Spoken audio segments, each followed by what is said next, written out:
नमस्कार दोस्तों, आपका स्वागत है मेरे चैनल पर। आज हम एक ऐसे टॉपिक पर बात करने जा रहे हैं जो सदियों से लोगों के मन में क्यूरियोसिटी और बहस का विषय रहा है। क्या रामायण केवल एक मिथोलॉजिकल स्टोरी है या इसमें छिपा है कोई हिस्टोरिकल ट्रूथ? क्या वे घटनाएं जो हमने बचपन से कहानियों में सुनी हैं, क्या वे सचमुच घटी थीं? क्या राम, सीता, रावण, हनुमान वाकई में धरती पर अवतरित हुए थे? आज हम इस सवाल का गहराई से विश्लेषण करेंगे। राम सेतु, जिसे वेस्टर्न कंट्रीज में एडम्स ब्रिज कहा जाता है, क्या वास्तव में इंसानों द्वारा हजारों साल पहले बनाया गया था? और अगर ऐसा है, तो क्या इसका मतलब यह है कि रामायण एक रियल इंसिडेंट पर आधारित है, न कि सिर्फ एक मिथोलॉजिकल स्टोरी? चलिए इस रहस्य को सुलझाते हैं। दोस्तों, राम सेतु, जिसे एडम्स ब्रिज भी कहा जाता है, भारत और श्रीलंका के बीच एक पतली पट्टी है। रामायण में बताया गया है कि भगवान राम ने अपनी पत्नी सीता को रावण के चंगुल से छुड़ाने के लिए वानर सेना की मदद से इस पुल का निर्माण करवाया था। लेकिन क्या यह सिर्फ एक कहानी है? कुछ समय पहले एक अमेरिकन रिसर्च टीम ने राम सेतु का अध्ययन किया और पाया कि श्रीलंका और तमिलनाडु के बीच के कुछ पत्थर लगभग 7000 साल पुराने हैं, जबकि उनके नीचे की रेत 4000 साल पुरानी है।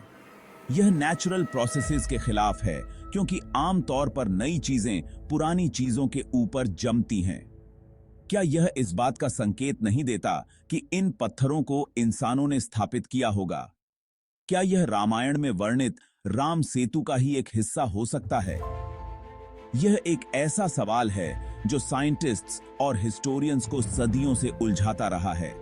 कुछ लोग इसे नेचर का करिश्मा मानते हैं, तो कुछ इसे प्राचीन भारतीय इंजीनियरिंग का एक अद्भुत नमूना। लेकिन सच क्या है? यह सवाल अभी भी अनुत्तरित है। लेकिन एक बात तो तय है कि राम सेतु एक रहस्य है, एक पहेली है, जिसका जवाब हमें इतिहास के पन्नों में कहीं गहराई में छुपा हुआ मिल सकता है। यह एक ऐसा रहस्य है जो हमें सोचने पर मजबूर करता है, हमें सवाल करने पर मजबूर करता है, और शायद यही सवाल हमें सच्चाई के करीब ले जा सकते हैं। तो दोस्तों, आप क्या सोचते हैं? क्या राम सेतु वाकई मानव निर्मित है? क्या यह रामायण की कहानी को सच साबित करता है? दोस्तों, हम अक्सर सुनते हैं कि साइंस तर्क और प्रूफ्स पर आधारित होता है, जबकि धर्म आस्था और विश्वास पर। लेकिन क्या ये दोनों एक दूसरे के विरोधाभासी हैं? या फिर इन दोनों के बीच एक ऐसा पॉइंट हो सकता है जहां ये दोनों मिलते हों?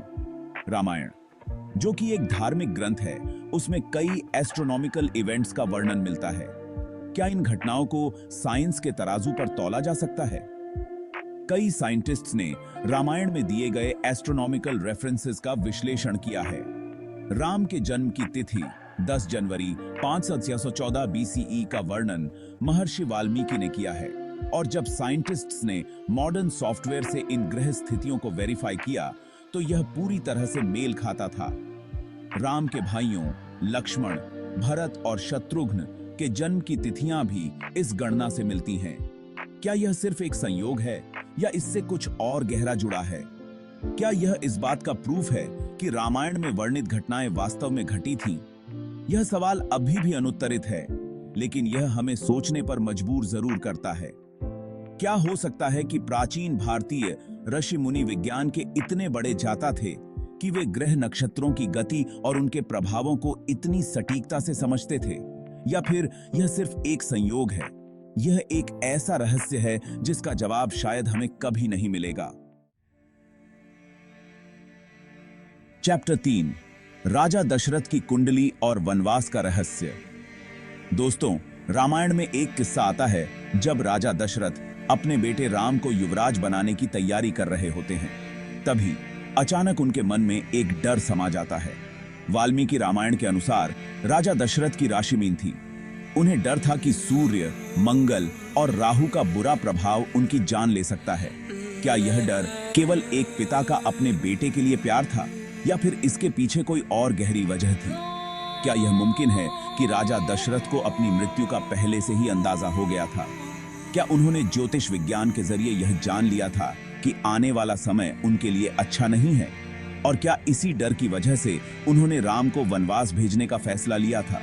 यह एक ऐसा सवाल है जिसका जवाब हमें रामायण में नहीं मिलता, लेकिन यह हमें सोचने पर मजबूर करता है कि क्या प्राचीन काल में लोग ज्योतिष विज्ञान का इतना गहन अध्ययन करते थे? क्या वे ग्रह नक्षत्रों की चाल से भविष्य की घटनाओं का अंदाजा लगाने में सक्षम थे? यह एक ऐसा रहस्य है जो आज भी लोगों को सोचने पर मजबूर करता है। क्या राजा दशरथ का वनवास भेजने का फैसला केवल एक पिता का अपने बेटे के लिए प्यार था, या फिर इसके पीछे कोई और गहरा राज छुपा हुआ था?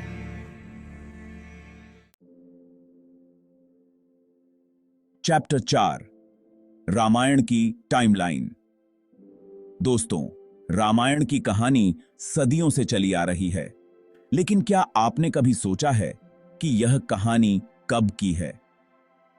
रामायण में बताई गई घटनाएं असल में कब घटी थीं? वाल्मीकि ने रामायण को त्रेता युग की घटना बताया, जो लगभग 12 लाख वर्ष पहले घटी थी। यह एक कल्पना जैसा लगता है, लेकिन खगोलीय संदर्भों से पता चलता है कि उस समय कुछ घटनाएं घटी थीं। वाल्मीकि रामायण में ग्रहों और नक्षत्रों की स्थिति का वर्णन मिलता है, जो उस समय के हिसाब से सटीक लगते हैं। कुछ वैज्ञानिकों का मानना है कि रामायण में वर्णित खगोलीय घटनाओं का अध्ययन करके हम उस समय की एक सटीक टाइमलाइन तैयार कर सकते हैं। लेकिन क्या यह संभव है? क्या हम मॉडर्न साइंस की मदद से लाखों साल पुरानी घटनाओं का सही पता लगा सकते हैं?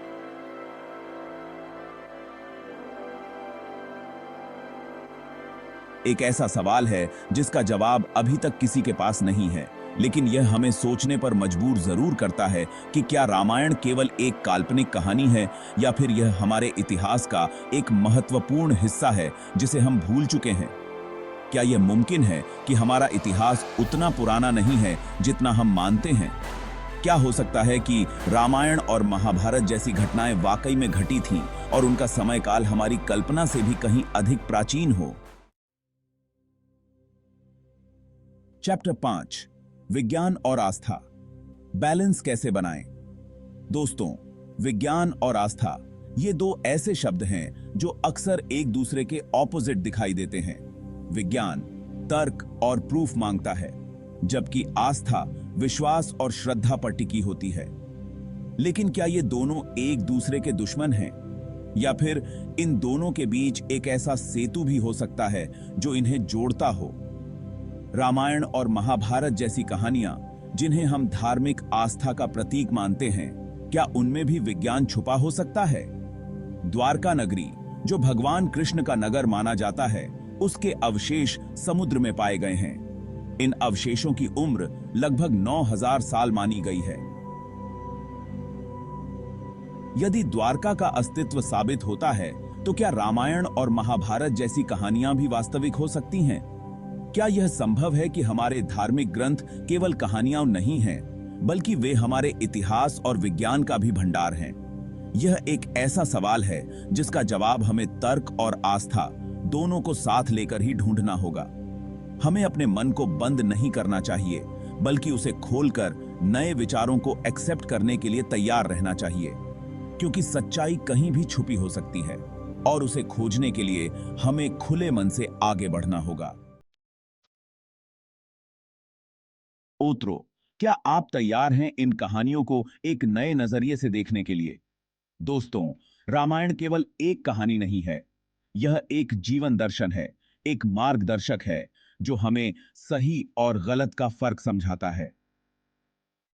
चमत्कार और अतार्किक घटनाएं शायद कहानी को इंटरेस्टिंग बनाने के लिए जोड़ी गई हों, लेकिन इसका यह मतलब नहीं कि रामायण के पीछे की मूल घटनाएं झूठी हैं। राम ने अपने आदर्शों और करुणा से लाखों लोगों को प्रेरित किया है। ये मूल्य आज भी उतने ही प्रासंगिक हैं। आपका नजरिया क्या कहता है? सच्चाई यह है कि साइंस और मिथोलॉजिकल स्टोरीज के बीच बहस जारी है। किसी भी कंक्लूजन पर पहुंचने से पहले हमें लॉजिकल एनालिसिस के साथ खुले मन से सोचने की आवश्यकता है। क्या रामायण की घटनाएं सचमुच घटी थीं, या यह एक महानायक की कहानी है जिसे समय के साथ आदर्शों और चमत्कारों का चोला पहनाया गया? अभी क्या क्या मानते हैं? क्या रामायण केवल एक मिथ है या इतिहास का एक अंश? अपनी राय कमेंट सेक्शन में जरूर शेयर करें। और अगर आपको यह वीडियो पसंद आया हो तो इसे लाइक करें और हमारे चैनल को सब्सक्राइब करना न भूलें, ताकि आप आगे आने वाले इंटरेस्टिंग टॉपिक्स पर चर्चा का हिस्सा बन सकें। ध्यान रखें, रामायण सिर्फ एक कहानी नहीं, बल्कि एक जीवन दर्शन है। इससे हमें यह सीखने को मिलता है कि घमंड का नाश निश्चित है, करुणा से बड़ा कोई धर्म नहीं, और जीवन में संघर्ष हमें मजबूती देता है। क्या आप तैयार हैं इन कहानियों को एक नए नजरिए से देखने के लिए?